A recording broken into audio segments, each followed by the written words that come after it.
And we are going live.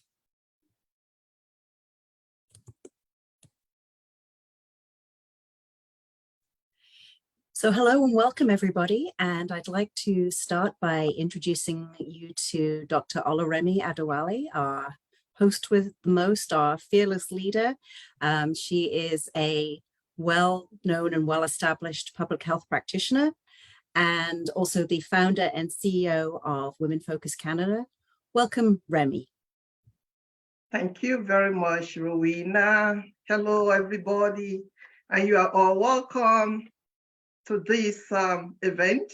I would like to start by wishing a good morning to my esteemed colleagues and my honorable guests. My name, as you have been told, is Dr. Oluremi Adewale, and as the founder and the CEO of Women Focus Canada, I would like to officially welcome you to our 2023 International Women's Day event. The Women Focus Canada team has been hard at work preparing a day full of inspiration and celebration. By the grace of God, let us begin. First, I would like to acknowledge the team of organizers and volunteers and thank them for their contribution in designing an agenda we seek to motivate and energize us. Thank you. I am also grateful to you, our participants, regardless of your gender identity. I thank you for taking the time to join us today as we reflect on all that we have accomplished together and all that we have yet to accomplish. When putting today's agenda together, we were inspired by the United Nations theme of gender, diversity, and inclusiveness. Similar to the United Nations, we envision a world where every woman and girl enjoys full gender equality, without facing barriers to education and healthcare, without underrepresentation in decision-making, and of course, without suffering from violence and discrimination. While much progress has been made towards empowering women, the world is not on track to achieve the gender equality by 2030. The COVID-19 pandemic has made the fight for equality much more difficult. For instance, the percentage of women in leadership positions was increasing until 2019. When the pandemic started in 2020, this number remained the same.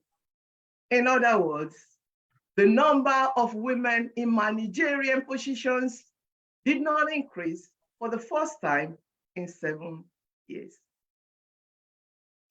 Let us start another example.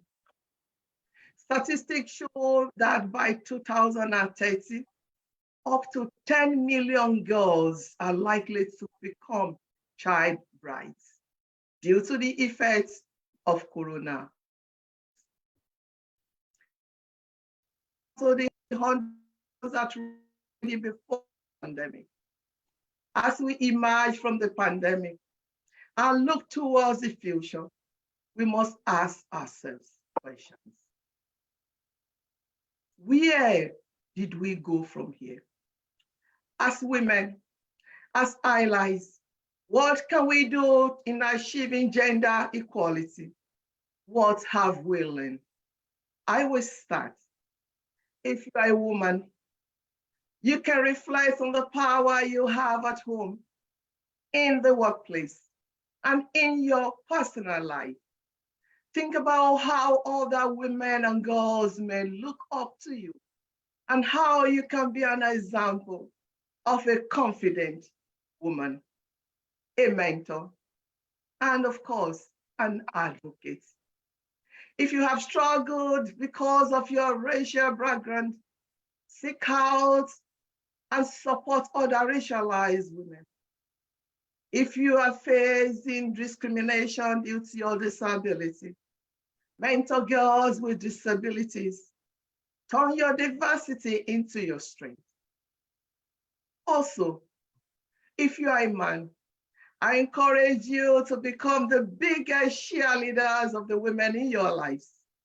You can support us in our journey, whether it is seeking a diploma, a job promotion, or simply sharing the responsibility of household work. There is an opportunity to be a feminist every day, and not just on International Women's Day, which is once in a year. Regardless of our gender, all of us have resources, whether they may be financial, social networks, or knowledge to advance the cause of girls and women in our communities. Still need more inspiration? Allow me to share with you a few examples of diverse women who have made a splash this past year and set the bar very high.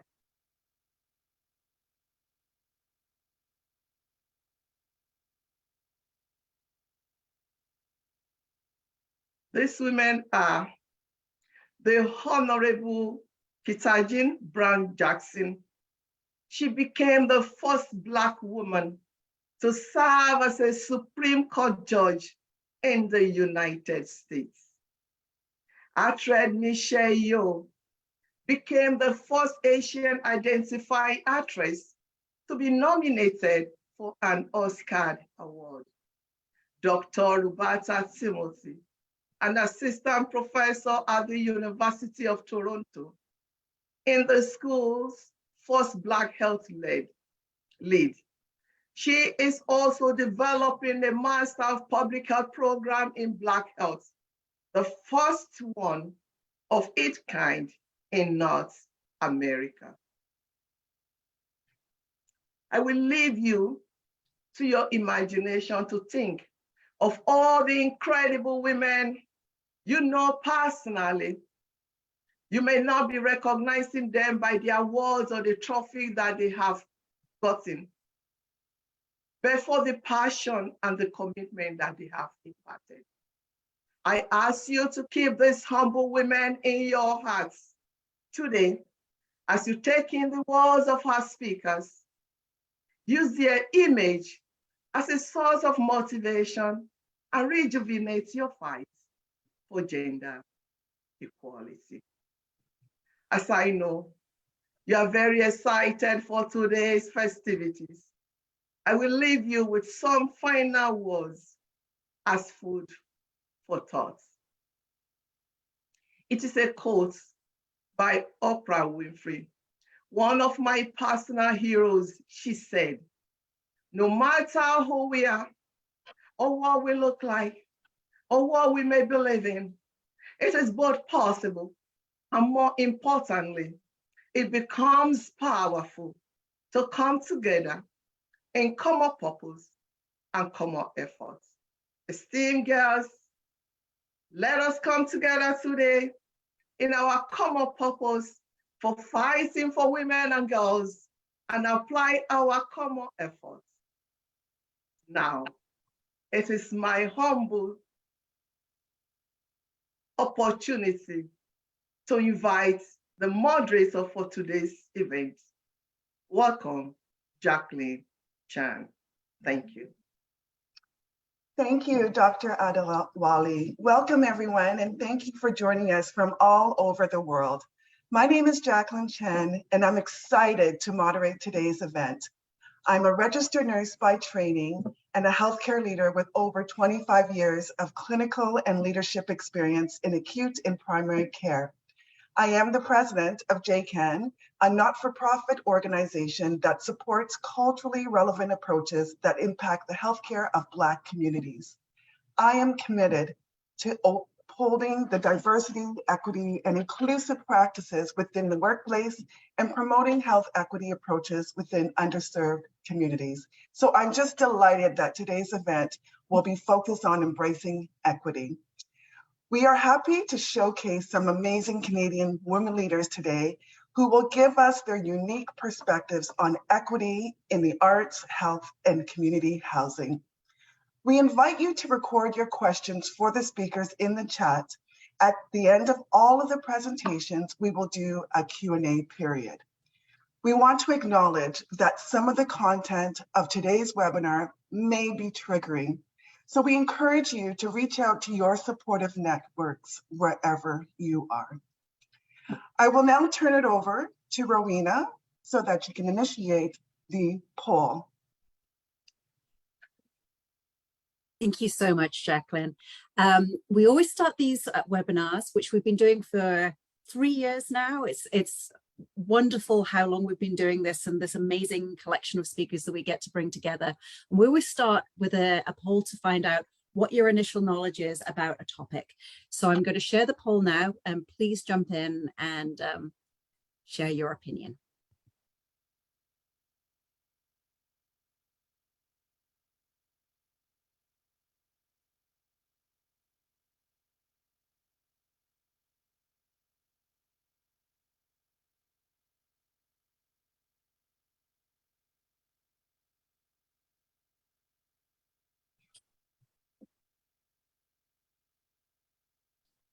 I'm seeing the votes coming in. Interesting how diverse the answers are.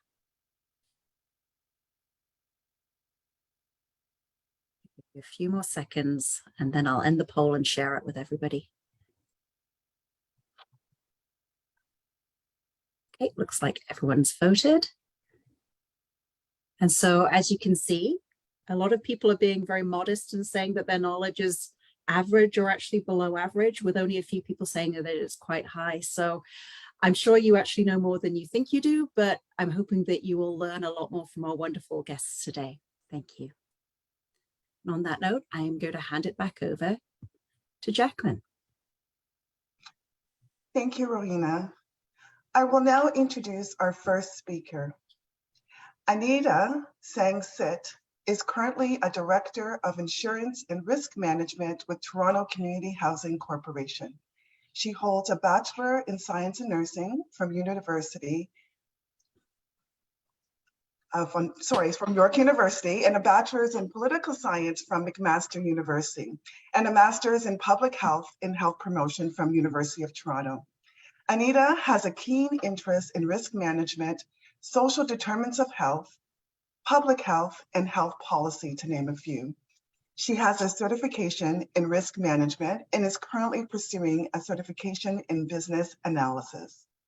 Anita is a past board member of the Registered Nurses Association of Ontario, past chair of the Legal Assistant Program, and has held a few leadership roles with Peel Chapter Executive. Her experience spans tertiary care, public health, and community health. She's passionate about policy and political action since nursing school, and she was the recipient of the RNAO 2017 Hub Fellowship Leadership Award. Anita will be speaking to us today about equity relating to housing and health. Welcome, Anita. Thank you, Jacqueline. Can everybody hear me okay? Perfect. Okay, I'm just going to share my presentation. I did want to take an opportunity to thank Jacqueline for that introduction. Thank you so much, Jacqueline. So I identify as she, her. I'm an Asian Canadian woman who's wearing black frame glasses today with a big smile on her face this morning. I'm honored to join you and thank you for the opportunity to provide this talk. So I'll get started. My talk is on equity related to housing and health. My first slide asks, what happens when you Google risk and equity? I can tell you it's about risk related to investments. This is not what the presentation is about today, but it begs the question, what about health? Where is the conversation about health and risk? This is where I'm aiming to change some of those perspectives so that in time when you Google the topic, it will be about how we take risks to create opportunities to create more equity. We need to change the perspective that risks are not always negative. There are risks which can create opportunity and benefit. Housing is a social determinant of health. So we know social determinants of health influence the health of our population. They include income, social status, social support networks, education, employment, working conditions, social environments, physical environments, personal health practices, coping skills, healthy child development, gender, culture, just to name a few. So you can see that housing is a huge social determinant of health. So what is the current state of housing in Canada, in Toronto? On the left-hand side of my slide, you'll see that in 2019, there was a strategy that was passed for the National Housing Strategy Act. It recognizes that housing is a human right. The act establishes the right to a standard of housing that is free from systemic and prejudicial barriers. You can also see on the left-hand side of the slide, there's some statistics around what that looks like in Canada right now. We know that the proportion of Canadian households who own their home is on the decline. We know that the growth in renter households is more than double the growth of owner households. We also know that adults under the age of 75 were less likely to own their home in 2021 than adults in that age range a decade earlier. These are some of the statistics that I've obtained from Stats Canada. So if you are interested, I encourage you to go and take a look at those stats. So on the right-hand side of the slide, and I apologize, it's kind of tiny. I pulled a table from the subsidized housing waiting list data in Toronto. So this waiting list is a quarterly report that shows data related to the centralized waiting list for subsidized housing. It's also referred to as rent geared to income housing, which is administered by the City of Toronto. Here you'll see a breakdown of the waiting list at the end of 2022 with approximately, where I've highlighted and circled, 85,000 individuals on this list that are waiting for housing. You can also see from this table that the application from highest to lowest by category is first seniors, secondly households with no dependents, and then households with dependents.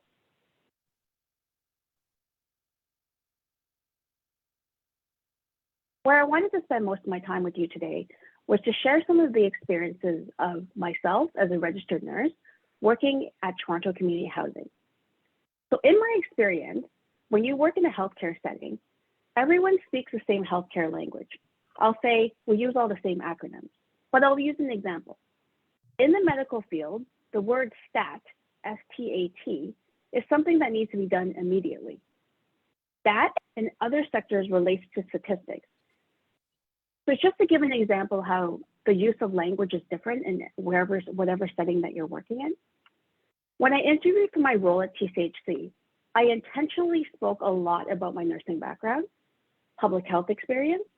I remember that one of the lawyers on our team at TCHC spoke to me after I joined the organization to say, we've never had someone with your expertise and experience in this organization.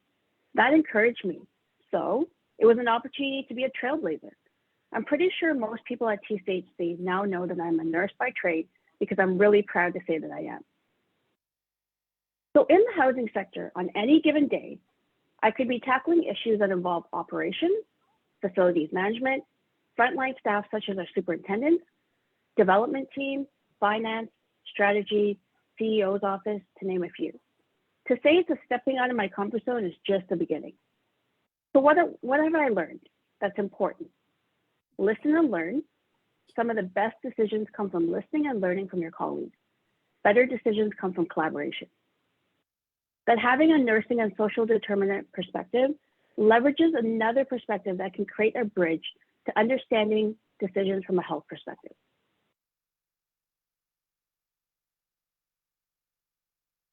So how else can I be part of the equity conversation? Getting involved. So I am an active member with the Registered Nurses Association of Ontario, also referred to as RNAO. You may hear from time to time our courageous leaders, our RNAO president, Dr. Claudette Holloway, and CEO, Dr. Doris Grinspan, speak about various challenges to our healthcare system on CP24 here in Toronto, and ways we can partner to overcome those challenges. So it's not just about identifying the issues, it's being part of the solution. It's about working together to improve the profession and health system for all Ontarians. I can tell you that this week for Queen's Park Day, and I know some of my colleagues are on the call on their webinar today, so thank you for joining us. Nurses met with MPPs over a series of breakfast meetings for the first time since 2020, since COVID. And they discussed priority issues, including registered nurse understaffing and the opioid overdose crisis. RNAO also released its nursing career pathways report during a media conference. The report was then discussed during an afternoon session where leaders of the 4 political parties in the legislature, along with health critics, formally addressed our members and answered questions. I'm very proud of my work with RNAO. I was part of the board of directors when COVID arose in 2020, and we would meet virtually on a weekly basis to discuss ways to support a colleague. This is what courageous leadership looks like, and this is the leadership it takes to vote change.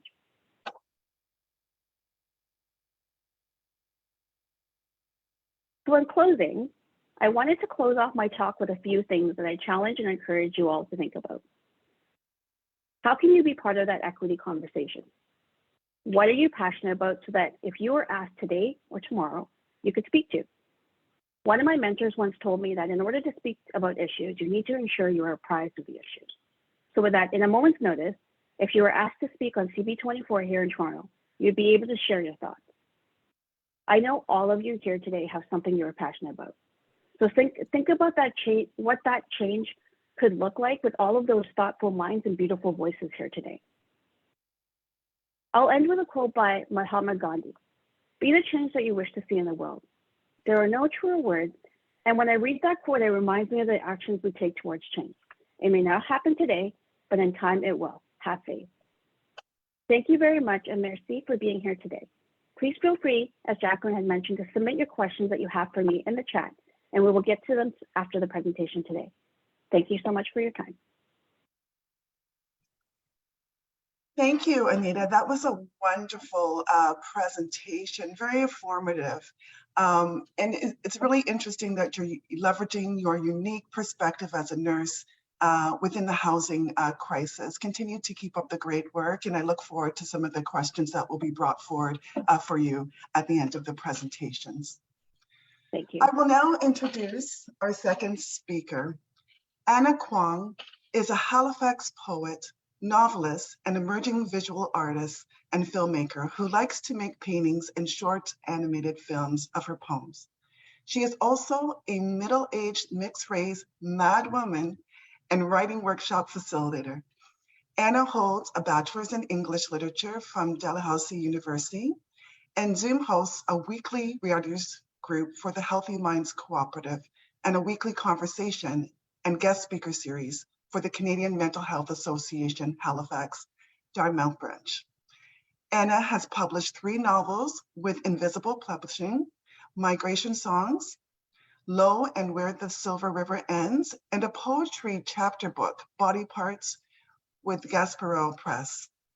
She is currently working on a film called Me and My Teeth, a short doc about dental and mental health. Since winning the launch film pitch contest of the Lunenburg Doc Fest in November 2022, Anna lives with her father in Kipuktuk in Halifax. The title of Anna's talk is Mad Woman, Making Art, Mind, and Life. Welcome, Anna. Thank you, Jacqueline. I am a short, round, half Chinese, half Caucasian woman with round spectacles and a green shirt and colorful scarf. We'll start with a poem. Sometimes darkness grips me. Sometimes darkness grips me by the hair and flings me into itself like a stone, or eats me alive like a prehistoric fish with jaws as massive as a garbage truck. It whittles me down to nothing but a pencil stub and uses me to draw terrible pictures on the walls of my imagination. Darkness covers me with its claws and sucks the breath from me like a cigarette. What's left is dense as a neutron star, unwieldy as sorrow. That's a poem about my experience living with a mental health diagnosis. And I start a lot of my talks with it. It's an experience I've had many times. It's part of who I am, but not all of who I am. I'm actually also a privileged middle-aged woman who lives with her 90-year-old dad in a condo close to downtown. And if not for my dad, I'd be pretty impoverished right now.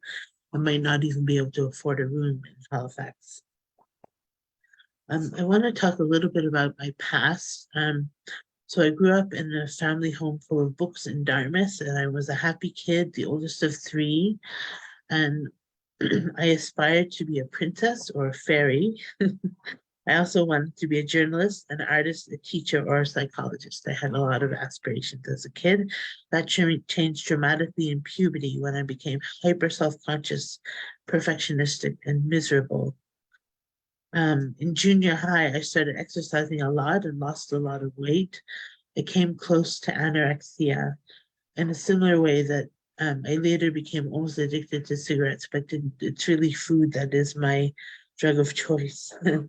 But I wanted to be this emaciated waif. In the 80s, that was sort of an ideal for a young woman.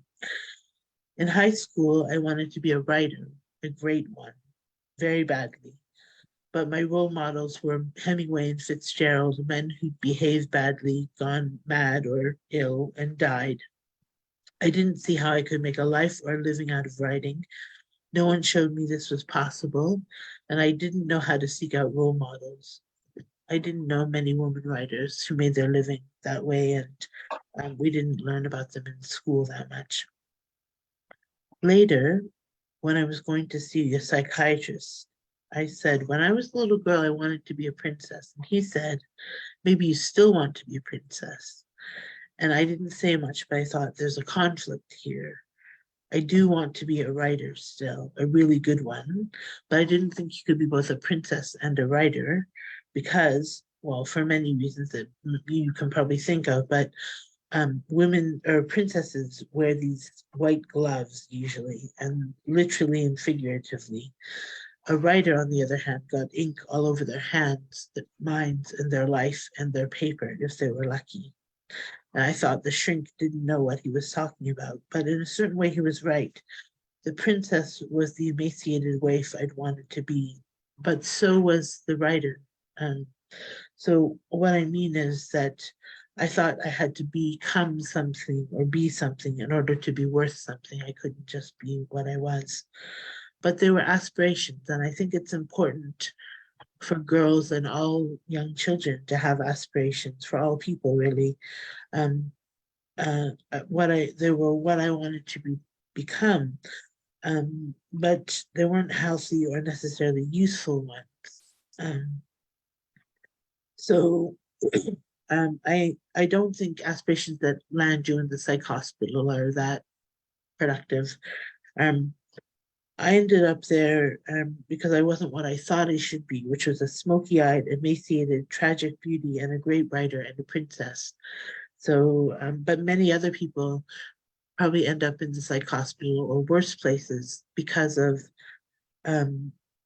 things that are a lot worse than my experiences. And they might have had really reasonable and healthy aspirations that they couldn't achieve because of the isms of sexism, racism, and capitalism, which, I think is a lot of what landed me in the psych hospital. Although I also had a propensity for depression and psychosis. I'm going to read another poem about what I am now, which is a mad writer and artist. Words. I thought I should work, but my madness turned the air blue. They wouldn't hire me to sell stale donuts, so I wrote instead for a magazine that had no money, had a Tuesday lover, and cut myself with scissors. When I turned 30, I found myself happy. It didn't last. I knew that feeling in my head meant hospital and meds. When I stumbled out into my new life, there was a good man, and soon work and always words. And though the others trickled off like the spring melt, the words remained like pebbles on the grass, like frost on the mountain, like flies on fruit. So I have a bit of a love-hate relationship with writing. But I still am aspiring to be the kind of artist and kind of human I want to be. It took a long road to get here, but I make things, not always great or successful things, but I just like making things with words and paint and pixels. And I make them in the hope that I'll have an audience because I like to share them with the world. And I hope that they'll move someone, or maybe even change the way someone feels or thinks about themselves or the world.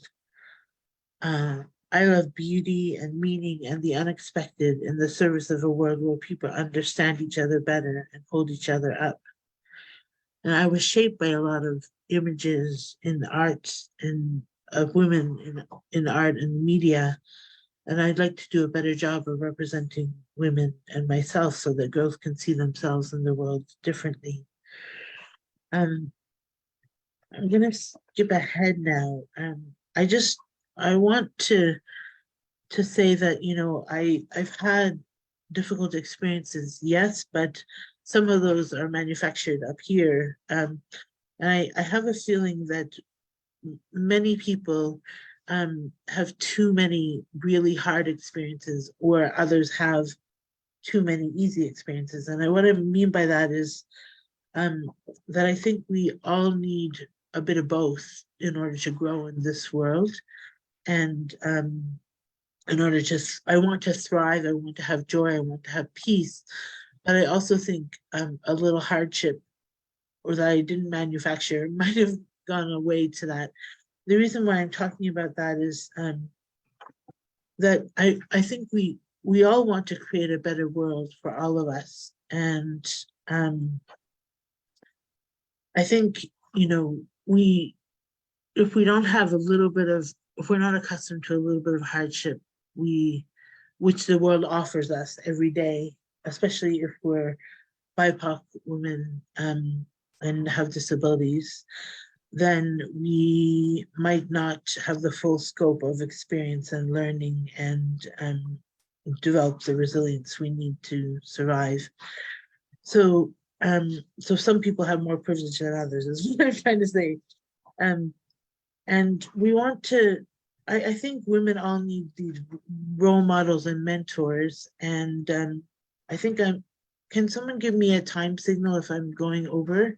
Because I'm not too sure where I am with that.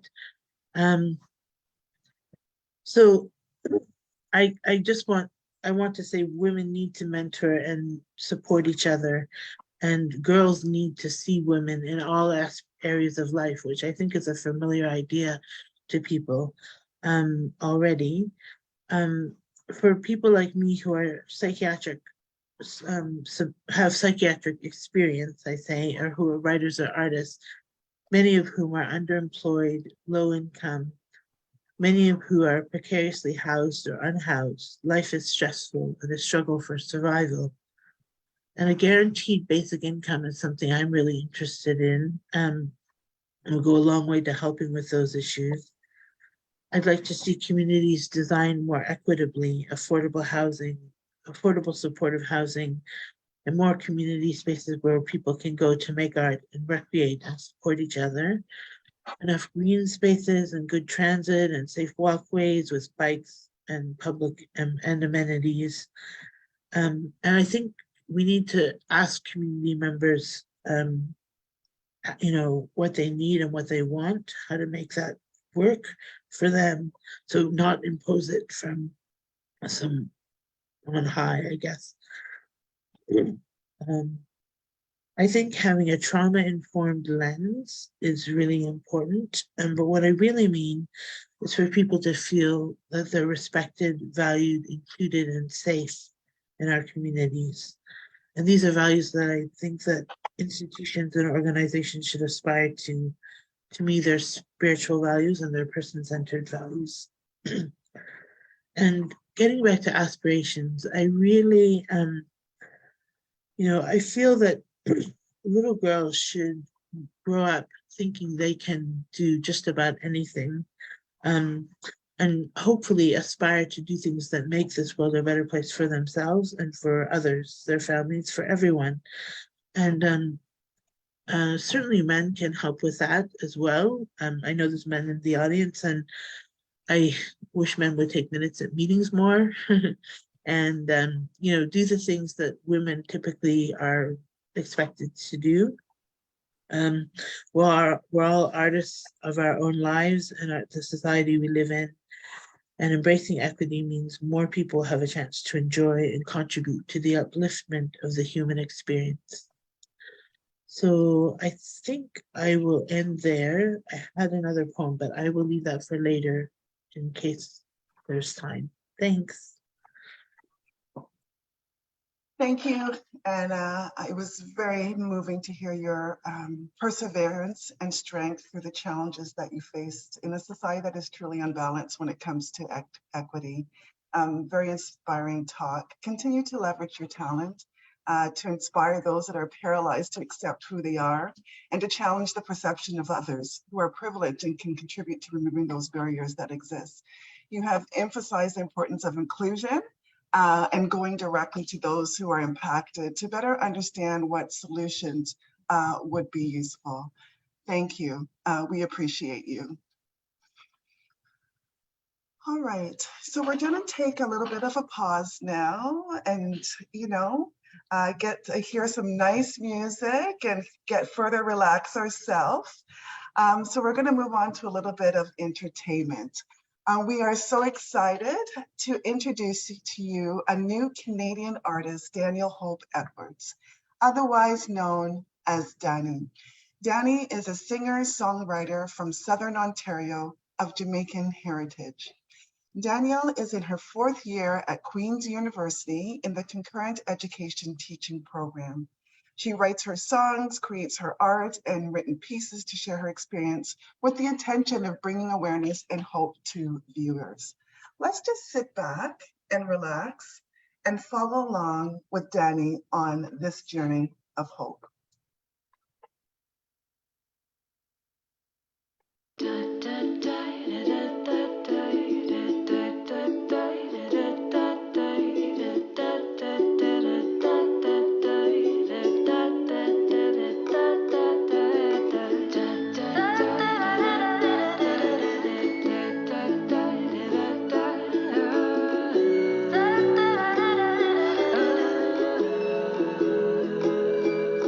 I got blue skies, blue mountains over me, yeah. And I want gray skies that promise me new beginnings, yeah. We kept rushing our lives away. We never stop to enjoy the day, and it's a common state to be unhappy now when there's joy that's all around us, waiting to be found, yeah. Oh, there's joy that's from above, yeah, wrapped in this perfect love, yeah. Oh, there's joy. Oh, there's joy.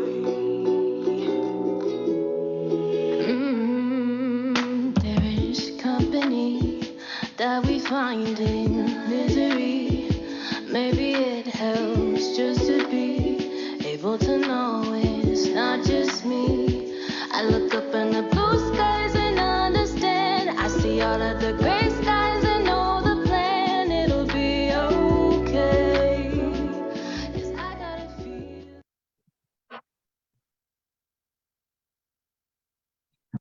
That was absolutely beautiful. Thank you, Danny, for sharing your sweet sounds. Our final speaker for today is Angela Carter. Angela is the Executive Director of the Roots Community Service Incorporated And in this capacity, she strongly and actively advocates for the upliftment of Black, African, and Caribbean people, and works tirelessly to break down systemic racism and other barriers that continue to negatively impact members of racialized and marginalized communities. She co-chairs the Anti-Black Racism and Systemic Discrimination Collective in the region of Peel, as well as represents Roots Community Service on a number of committees in Peel, Halton, and Toronto. She is a board member of the Ontario Nonprofit Network and Focus Accreditation and board chair of Central Park Baptist Church, with many years' experience working in the financial sector and journalism, coupled with decades of voluntary service in the Greater Toronto Area and in Barbados. Angela has gained valuable insight into balancing the business needs and the human side of the social sector. Angela obtained a Bachelor's of Science degree in Liberal Studies from York University, Ontario, and a Master's of Professional Communication degree with specialization in intercultural and international communication from the Royal Roads University in BC. Angela will be sharing her thoughts on equity in health. Why are so many left behind? Welcome, Angela. Thank you, Jacqueline, and thanks to Women Focus Canada for inviting me to participate in this event. It is an honor to speak in this forum celebrating International Women's Day 2023, which carries the theme, Embrace Equity. I am a Black woman wearing a black turtleneck sweater and dark frame glasses. I have a very short haircut, and you will probably hear my Bajan accent when I speak. I'm from Barbados. My pronouns are she and her. My colleagues, Anita and Anna, have spoken on equity in the arts and in housing. I will speak on equity in health.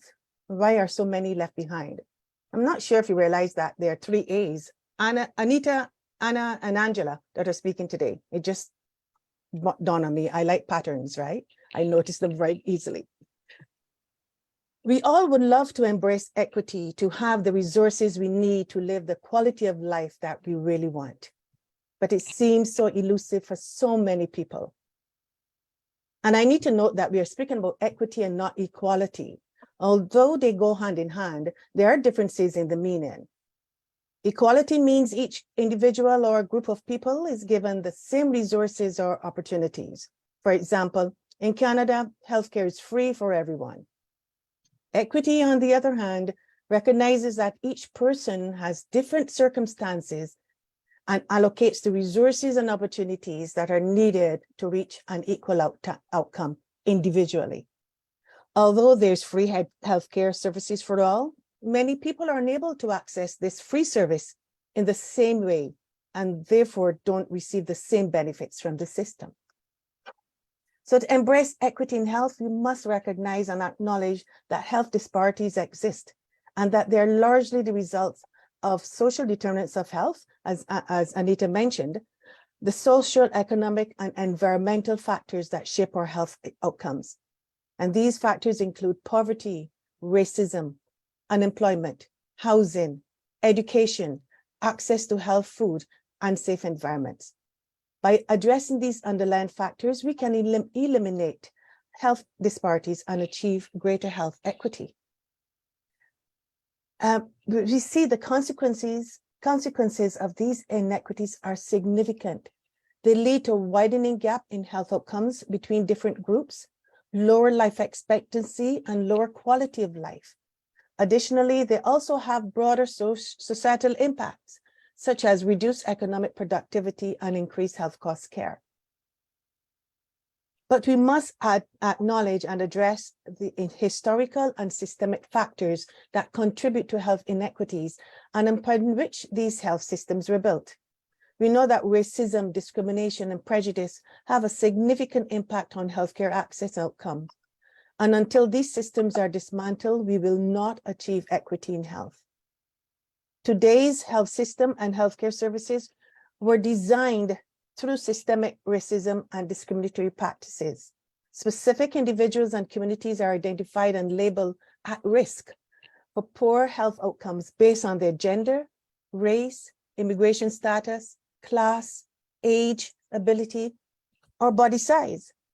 Many healthcare providers make assumptions that individual caregivers and their family members are neglecting their children's medical needs by not engaging in services or failing to show up to schedule appointments. These caregivers are then described in medical records as avoidant, resistant, or neglectful, demonstrating poor parenting practices and blamed for accessing services. The reality is that most healthcare services and programs have been designed by professionals using a Eurocentric lens and failing to acknowledge the unique experiences and insights of individuals and families from different racialized and vulnerable groups that are needed in order to create services that can help them thrive and live well. There is a need to address systemic racism, implicit bias, and cultural safety within our healthcare institutions to be able to move towards a more equitable system. We know these past 3 years have been frightening for anyone who needed to access healthcare, no matter where you were in the world. The COVID-19 virus unearthed and exposed vast disparities and injustices in many countries, and the inequities in healthcare systems especially. The virus exposed the unhealthy state of our health systems, which are the networks of organizations, institutions, resources, and people that work to deliver healthcare, including not just the hospitals and clinics, but also public health agencies, insurance companies, government agencies, and community organizations that work to promote health and prevent diseases. People from Black, Indigenous, other communities that are racialized and marginalized, as well as the elderly, were the ones who suffered most from this dreaded disease. They were the first to contract the virus, with many dying as a consequence. And the impacts of these long-standing inequities could no longer be ignored. Officials were forced to admit that they were directly linked to structural, systemic, and institutionalized racism embedded through centuries of slavery, colonialism, and residential schools. The historical mistreatment of Black, Indigenous, and other racialized groups had, for the most part, been brushed aside, creating the vast disparities and inequities that are evident today.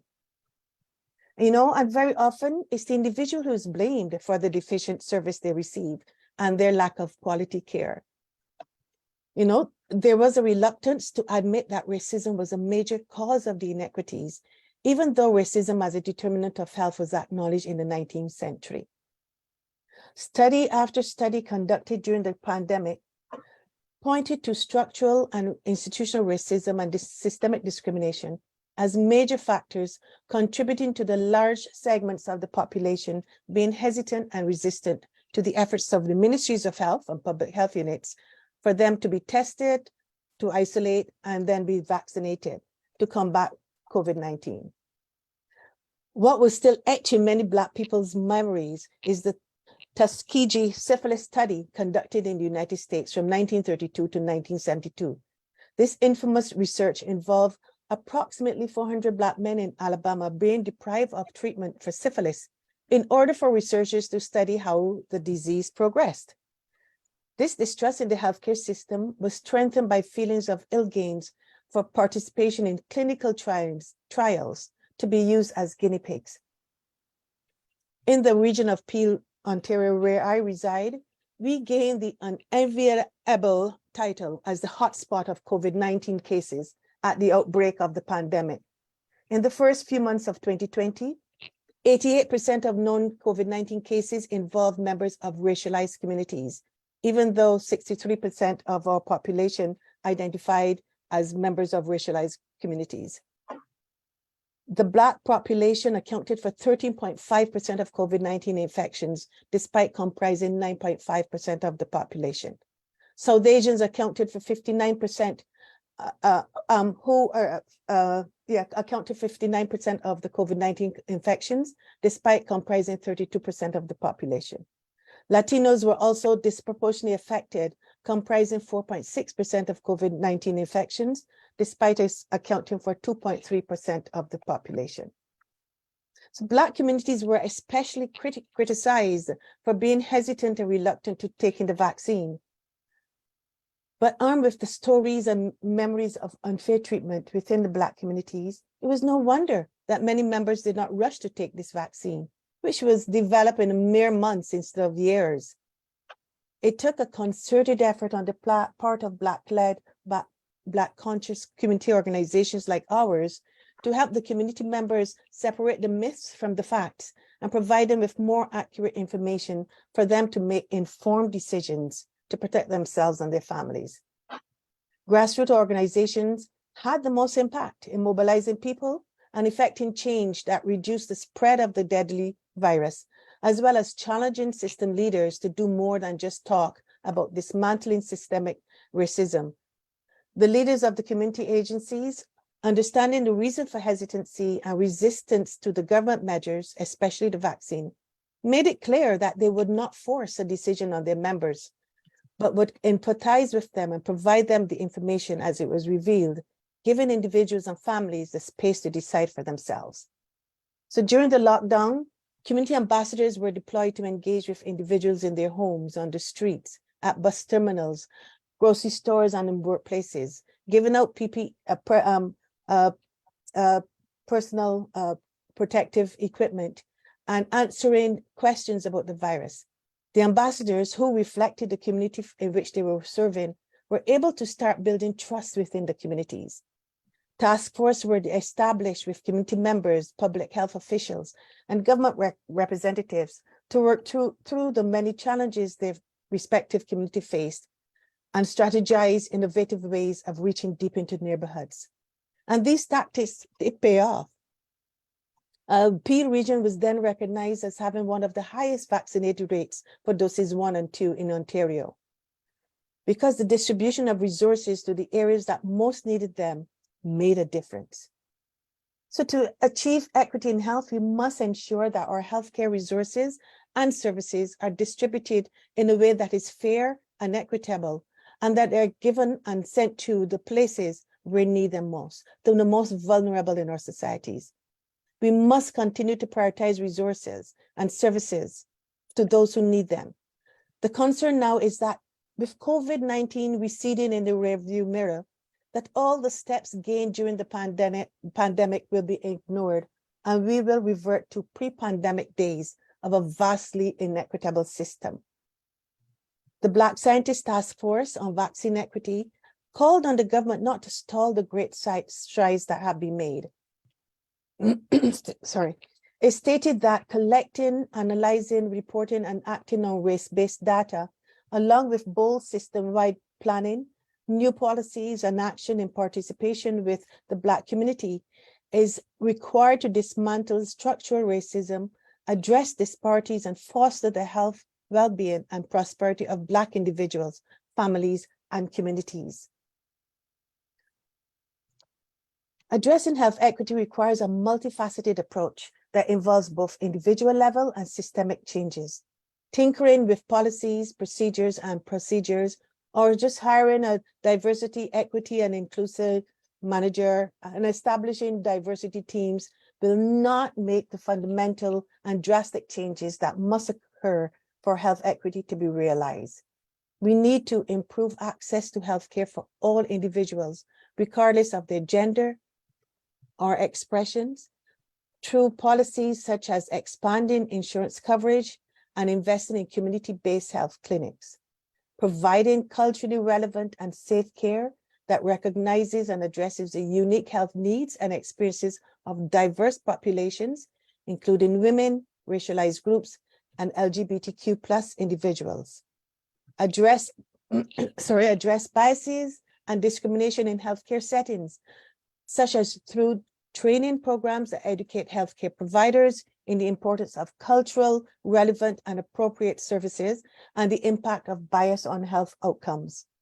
Investment in research that examines the social and structural factors that impact gender, health equity, such as the impact of poverty, discrimination, and violence on health outcomes.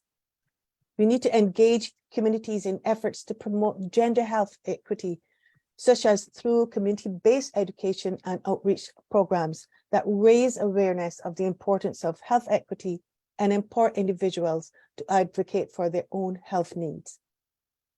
It is insufficient to just leverage training to create change. It is imperative to understand and include service users' experiences and knowledge to create more effective and responsive systems that support health and well-being for everyone. So what can each of us do to help break down the barriers to health equity? We can advocate with our local elected officials. We shouldn't be afraid to question our family doctors. We can do the research as much as we can as possible. Bring that information forward. We can petition the government and speak out whenever we get the opportunity to do so. Embracing equity in health is essential if we want to improve the health outcomes of all individuals and create a more just and equitable society. By recognizing and addressing social determinants of health, historical and systemic factors, and ensuring equitable distribution of healthcare resources and services, we can all work towards achieving greater health equity for all. But we can't leave it up to others. Each one of us has a role to play, and we need to do that in whichever way we can. Thank you very much for the opportunity to speak today. Thank you very much, Angela. That was a fantastic talk. You've just done a great job highlighting the impact of COVID-19 on racialized people and looking at the structural racism as a root cause in fueling the disparities that exist. Thank you for leveraging your voice and your organization to impact policy change and allocation of resources. You are doing a phenomenal job. Thank you for your commitment. I will now invite Rowena back to do a final poll before we turn to you, our audience, for some questions and answers. So thank you everyone for staying with us for this wonderful series of presentations. I'm feeling both moved and inspired, and I hope you are too. So we're going to wrap up with an exit poll before we go to the Q&A part, where please type into the chat or into the Q&A if you have any questions for our presenters. And if you can indicate who the question is for, if it is for a specific presenter, or if it's for everybody or anybody, then you don't need to specify. But I'm just going to launch our final poll now.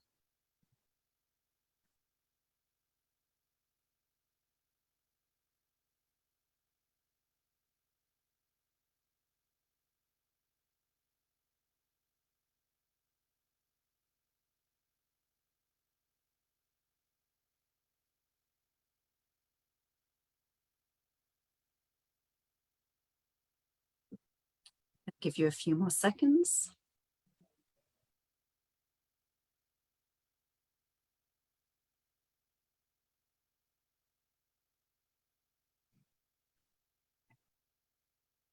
Okay, I am about to end the poll, and then I'm going to share the results back with everybody. And as you can see, it looks like everybody enjoyed and learned from your presentations as much as I did. So thank you so much. Wonderful job, everyone. Thank you, Rowena. Okay, so off to some questions, the fun part of our session for today. So we'll start off with Anita. So the housing crisis was very alarming as presented. With the growing populations of seniors in Toronto specifically, what do you think is necessary next steps in helping to address this problem?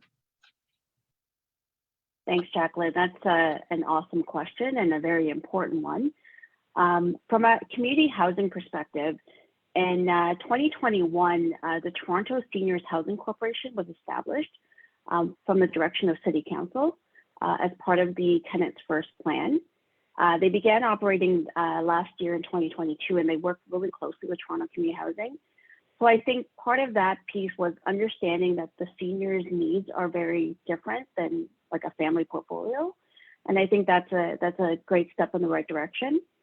If I'm looking at it from a community perspective outside of housing, I think it's really about building up primary care, home care, and the ability of seniors to be able to age at home. I think that is now more of a preference than being on a waiting list to wait for long-term care.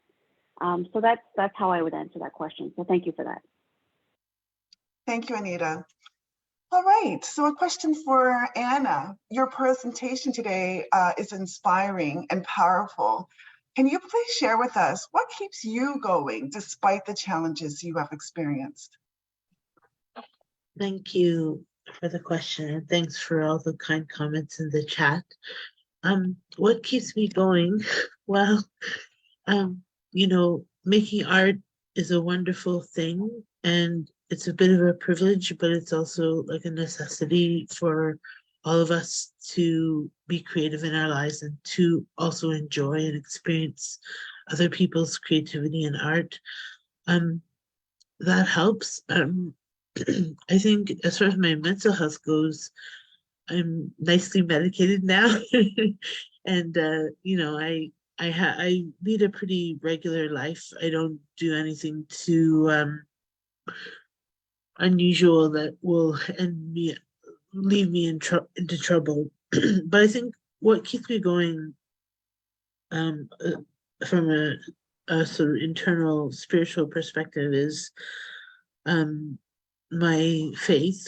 I'm a Baha'i, but also just trying to remember that many bad things have happened and continue to happen in this world, and it's very hard to listen to the news every day and hear what's going on out there.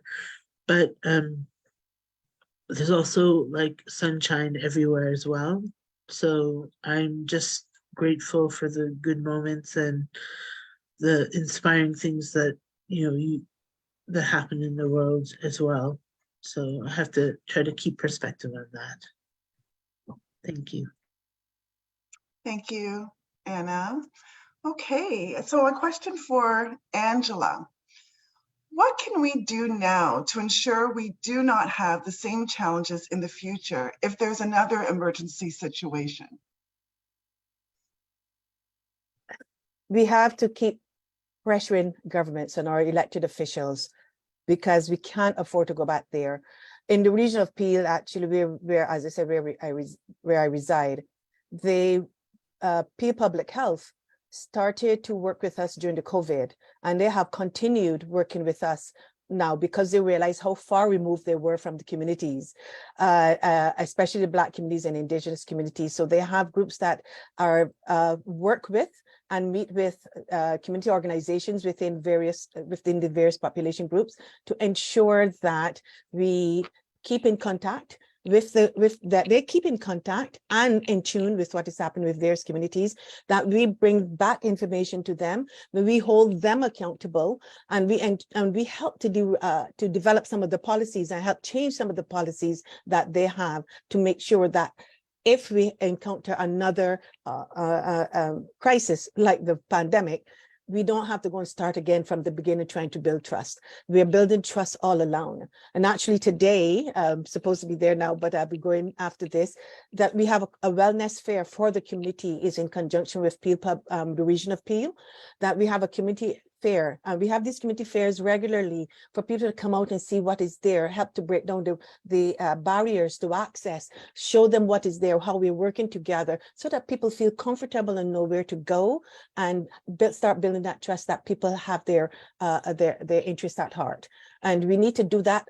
Replicate this all over in every single city we can. Make sure your government officials understand that we cannot go back to where we were pre-COVID, that healthcare is important to every person and that the health systems depend on housing, affordable housing, reduction of poverty, higher wages. All of these things, these socially determined health drive our healthcare. So all of them need to work together as well. Thank you, Angela. That was a good words and great thoughts. Anita, back to you. So many of our participants don't have the pleasure of being exposed to speaking events or being able to be interviewed by a news reporter. So can you suggest some other ways that we can be part of the change and advocate for change? Absolutely. That's a really great question.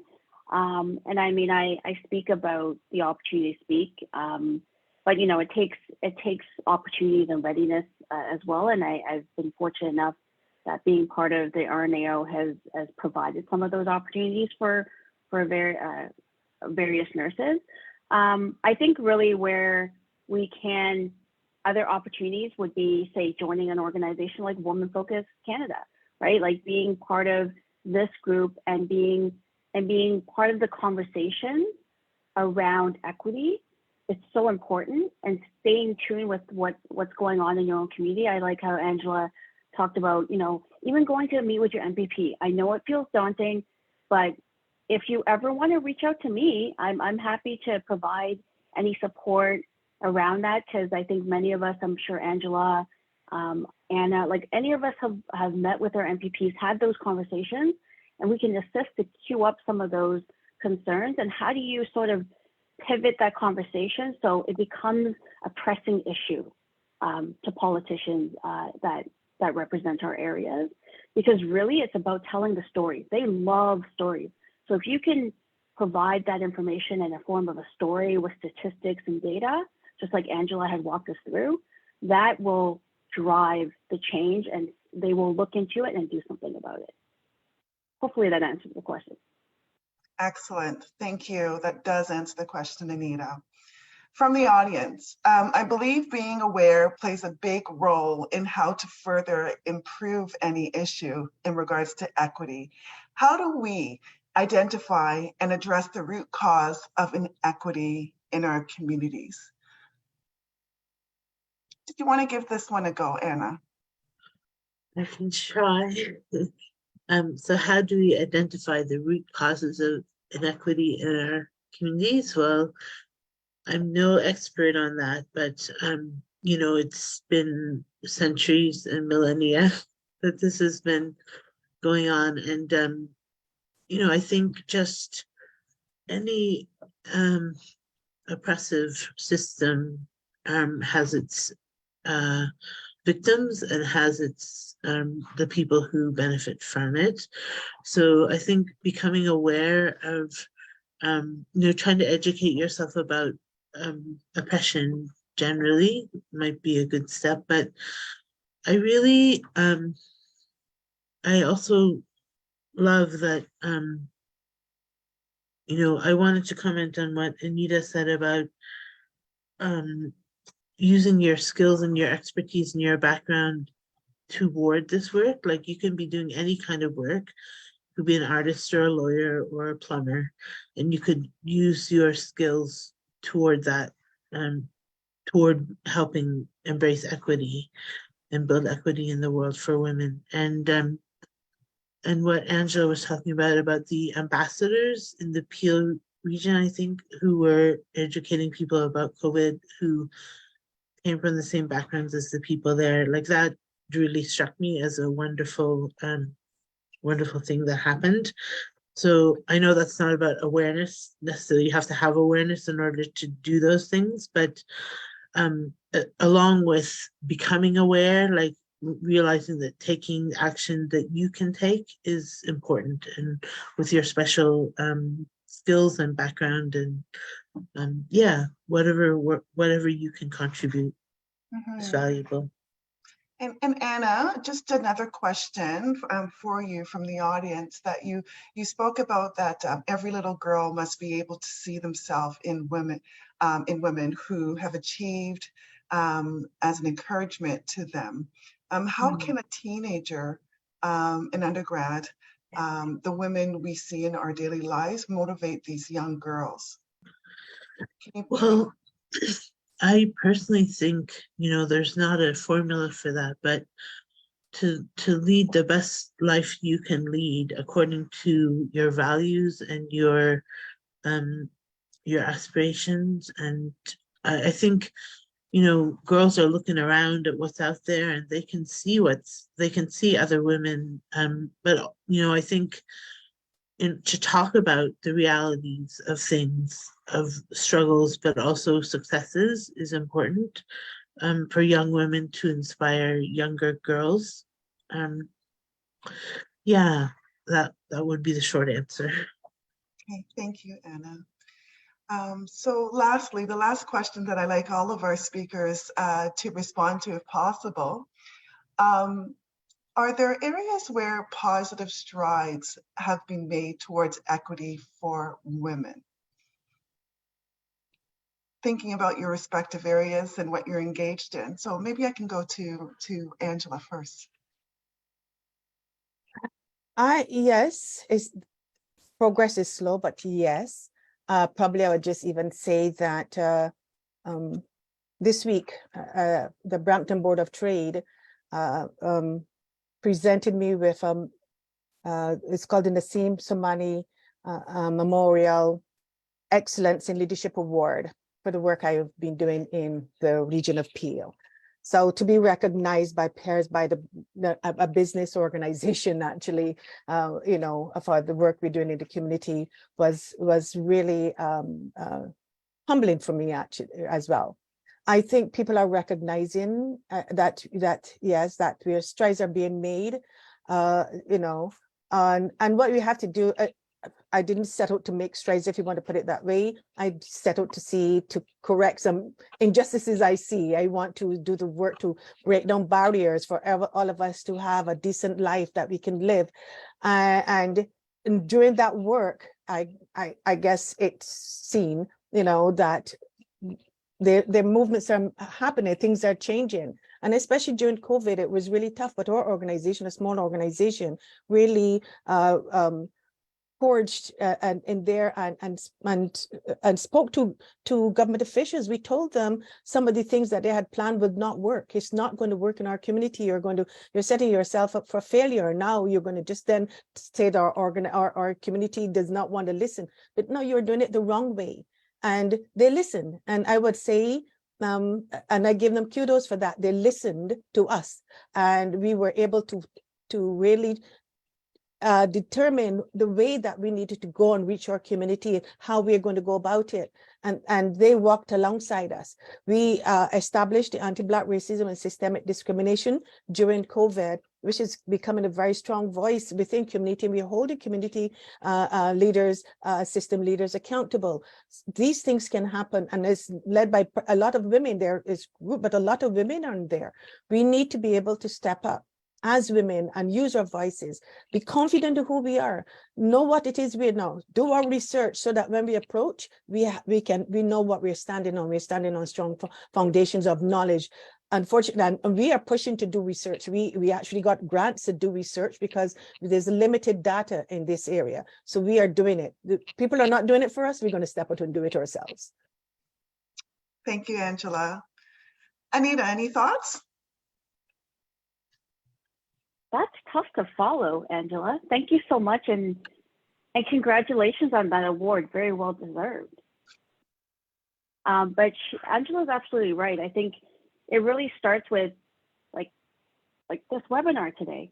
Thank you for holding it, Women Focus Canada, for lifting up so many of the women and sharing their stories. I think that's a really good way to start. In particular, in my workplace, we recently, probably within the last year or so, started a group called Women Inclusion Network. So it's a group of women, men, whomever want to join, that are interested in advancing this issue and opportunities to share stories, and mentorship, and really how I feel right now after this talk and listening to Anna and Angela and all of these wonderful questions is, you leave feeling uplifted and feel that there is promise and opportunity to evoke change. So I think that's where we start, and we continue to have these conversations and push for change that way. I can feel the tides changing. Thank you. That's great, Anita. Just a few questions in the chat that I still want to get to since we still have a little bit more time. So how can we involve the community to build trust? And any of the panelists can answer this question. I would go give them the opportunity to do it. Grow. We held a number of town hall meetings and what we call community conversations during COVID. Really bring the community out to hear their voices. Let them know that they have the opportunity to change, to make change. Yeah, right. They want to make sure that they're not speaking in a void. The community members want to know that I'm going to be listened to when I come into these sessions. And we said, yes, your voice is very important. We want you to help drive what is going to happen to you.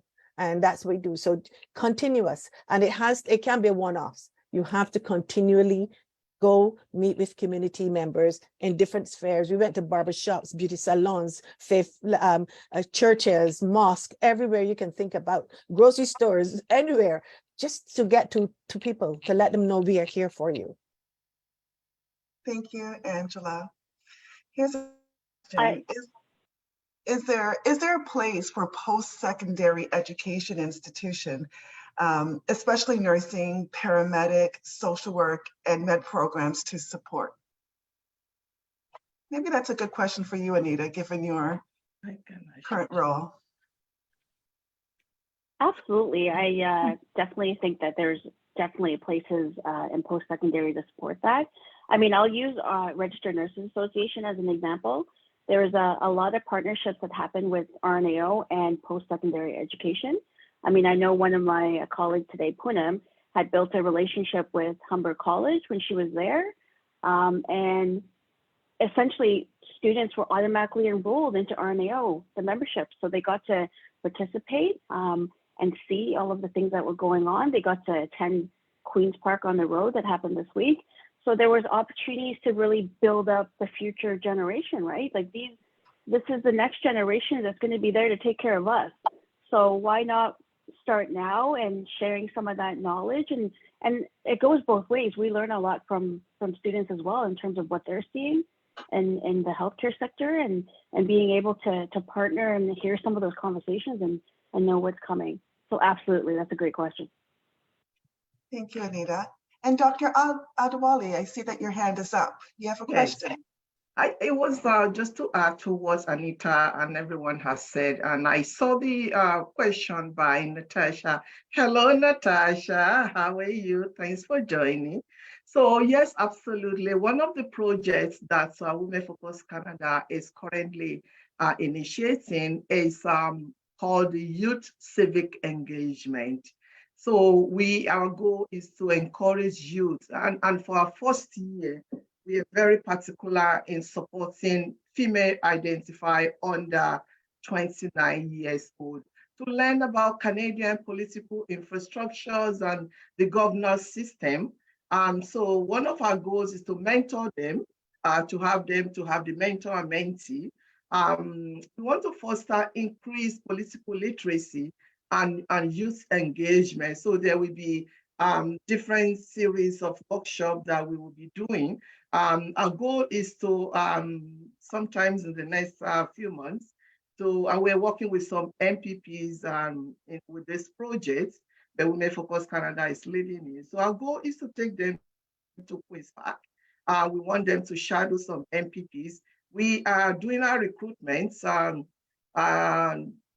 through all of the funded colleges, publicly funded colleges and university in the Greater Toronto area. So Natasha, yes, students are involved, and very soon we will be sending letters to all of those colleges and to all of those universities in the GTA to select a student that will be participating in this event. Our goal also is to, by next year, we want to do all Canada recruitments. We're not sure if it's going to be female identified or we might include some male into that, but we want them to see themselves in the position of power. We want our girls to be able to go to Ottawa and sit with the Prime Minister and see themselves sitting on that table. We need to sit at the table. We want our girls to be able to meet with the MPPs and see them in the next few years, see them in position. So we're empowering them. We're them the opportunity to say, yeah, this is, I think, possible, regardless of anything. This is Canada, and we are here to try. Mhm. Great points. Excellent summary there. So we're coming to a close for our Q&A period. We're just going to cap off this section by allowing Anna to share another poem. Anna, off to you. Thank you. This poem is called Woman of Weight. It's about being a fat woman, but it's also about being a woman who has something weighty to say. Woman of weight. You don't have to worry about my worth. I'm a woman of weight, and I'm not in a hurry to lessen my girth. I can wait till you bury your mirth and your hate in the slurry of earth that predates the flurry of your birth. I can wait. I'm not worried. The width of my heart, like the width of my waist, are part of my story. Not yours to hurt, not yours to debate, not yours to dirty. Don't try to divert like my health dictates your concern. Spare me. You think if you blurt truth, you're awake, and if you're sorry, I should surrender and take the bait, like your judge and jury. For what it's worth, when you berate me in fury because of the dearth of the width of your pate, it adds heat to the curry. But don't make a stir, you're too late. No need to worry about my girth. I'm a woman of weight, and I'm in no hurry to dispute my worth. It's mine to create. Thanks. Thank you, Anna. Amazing, inspiring, and just simply beautiful. All right, at this time, I will now like to call upon Bucky Adeoyo for the acknowledgement of the committee members and volunteers. Bucky?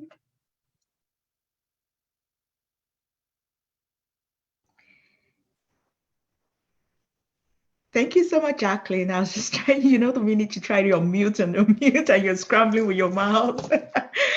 Oh yeah, so thank you so much, everyone. I want to say thank you. Like, I really don't know where to start from, but I want to first of all thank everyone, panelists and hosts. I'm going to list out everyone, then I have a short speech I put together for everyone. So, but first and foremost, we want to thank our panelists. Anna, thank you so much. Angela, thank you so much. And Anita, thank you so much. I'm going to go ahead to list some of the committee members, and then I'll go ahead to read my little speech for everyone. I want to thank I'm going to list out the names, starting, of course, with our CEO, Dr. Oluremi Adewale, Dr. Claudette Holloway, who unfortunately is here with us in spirit, but she had to be somewhere else. Myself, Dr. Elizabeth Nkumbula, all the way from Zambia. Dr. Elizabeth stays awake for our committee meetings, so it's like 12 midnight and she's awake for those meetings. And also my Jore Chanda from Zambia. Thank you, our Zambia sisters, Rowena, Power. Zestaline came, unfortunately, is not able to join us today, but we know you're here with us. She was supposed to be part of she was supposed to be the co-presenter with Jacqueline. Jacqueline, Chen, Sai, Peterson, Kemi Oduwale, Bamki Adewale, and of course, a big shout out to Adiola Fayewu. She's been great. She really helped us publicize this on her Instagram page, YouTube. So please subscribe to her Instagram page. Anoluwapo Oduwale, Oyikan Sayo Adewumi, Michelle Yang. Jiang, apologize if I didn't pronounce that well. So I just go ahead to say WFC, Women Focus Canada, would like to take this opportunity to express their sincerest gratitude to each and every one of you for your invaluable contribution in organizing the successful event and also in participating, particularly our panelists. Angela, I know last minute You gave us your time. You're going somewhere else immediately. You were somewhere this morning, so we really appreciate that. And even all the other panelists that set aside time to put up together the presentation today. This is invaluable. And also we want to thank everybody, volunteer committee members I've listed above, for your hard work, dedication, and commitment. You've made it possible for us to achieve our goals and exceed our expectations today. We also want to thank you for your tireless efforts in planning, coordinating, and executing every aspect of the event. Please note that all these efforts have not gone unnoticed. I want to thank you for weekly meetings, arranging the virtual logistics, social media to get this in place today, and also for taking time out to invite guests and ensuring that everything runs smoothly. WFC is truly grateful for the opportunity to work with such dynamic and enthusiastic team, and also grateful for your positive attitude. On behalf of WFC, I want to extend our heartfelt thanks to every one of you that have taken time to attend today. We know some of us in Toronto are looking outside. We're thinking of clearing the snow because there was a snowstorm overnight, but I'm sure some of you have taken that time to attend versus go outside and shovel the snow. So thank you so much to all our panelists. Thank you so much to all our attendees, of course, our panelists, and also thank you everyone for your contribution so far. We look forward to seeing you at our upcoming event, which is going to be Canada Day. We have another event coming up then, and also see you next year for International Women's Day. And also I look forward to working with all the committee members and all the volunteers in the future. I'm confident that we'll continue to achieve great things together. Thank you, everyone. Over to you, Jacqueline. Thank you, Bucky. So this brings our program to a close. On behalf of Women Focus Canada, I echo everything that Bucky said. Thank you to our audience for choosing to spend your time with us today. I hope that you will agree that our speakers, Anita, Tsang-Sit, Anna Quon, and Angela Carter, gave us thought-provoking perspectives on equity, particularly highlighting the disparities that exist when the fundamental principles of equity are ignored. By being advocates and speaking out against inequities, you too can make a difference wherever you are. Thank you to our singer and songwriter, Danny, for blessing us with her sweet sounds. It was truly uplifting. And lastly, but certainly not least, a big thank you to Dr. Remy Adewale, founder and CEO of Women Focus Canada, for your efforts in empowering women across the world. You are appreciated. I had a great time moderating today's event. And to everyone here online, thank you and keep safe. Bye for now.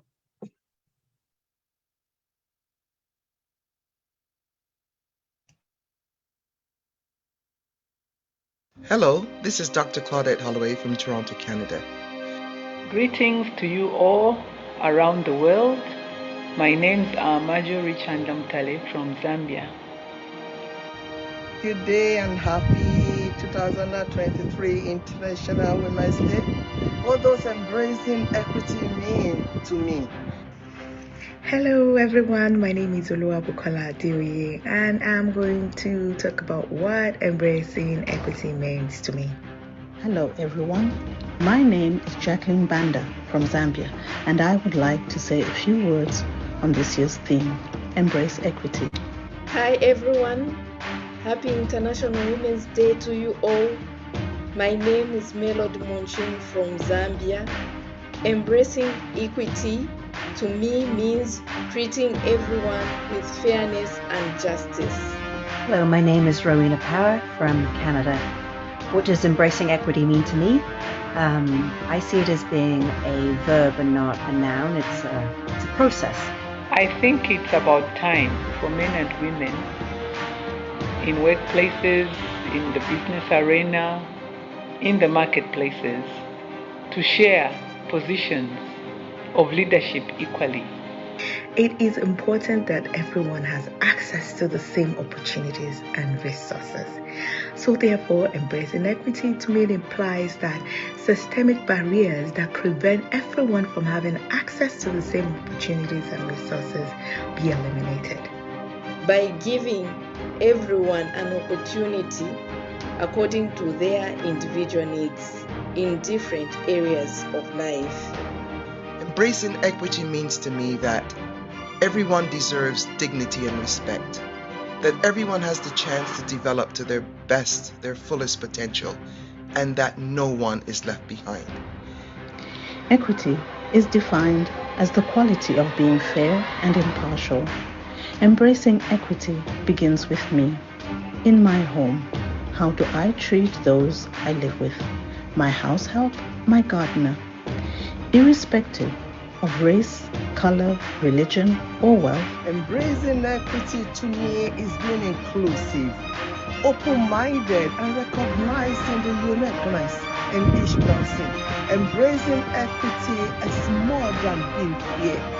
We need to be intentional in challenging the power structures that create unfairness in responding to individual needs. And this should be our mindset, all of us, that we should give a chance to everyone according to their individual needs. It's something we constantly have to strive for in order to get to a place where we have a more fair and just society. It's also important that acknowledging that people have different needs and experiences, and it's important we work and provide the necessary support and accommodation to ensure that everyone can reach their full potential. Without biasness regarding to gender or social background. In some companies, women are not promoted to managerial positions. I can give an example. In Zambia, most hospitals are headed by men, if not all. It's time that the women came from clerks to management, because in the boardroom, that's where decisions are made for every institution or organization. Everyone can reach their full potential.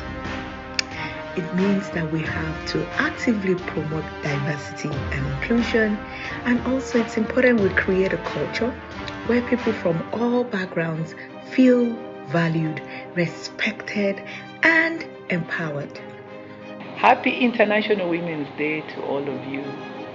Enjoy your day. Thank you. We should treat each other with fairness, love, and respect. We must treat others the way we want ourselves to be treated. Thank you. Happy International Women's Day.